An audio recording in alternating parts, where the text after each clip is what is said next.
কিরে, সংসার কেমন চলছে? ভালোই, খুব ভালো। এখন তো আর আসিসই না এদিকে। হ্যাঁ, এখন তো ব্যস্তই থাকি তো সংসারে, তাই আর আসা হয় না। এই, ওটা অভিক না?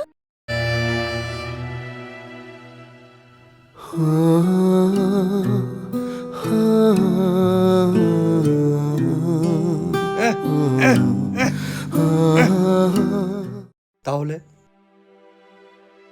সব শেষ? হ্যাঁ, মা বাবা মানছে না। আর তুমিও তো একটা ভালো চাকরি জোগাড় করতে পারলে না। এই পরের মাসে আমার বিয়ে। ভালো থেকো। আমি চাইনি এই সম্পর্কটা শেষ হোক। আমি সত্যি তোমায় খুব ভালোবাসি, কিন্তু মা বাবা মানছে না। এই পরের মাসে আমার বিয়ে। ভালো থেকো। হ্যাঁ, ভালো থাকবো।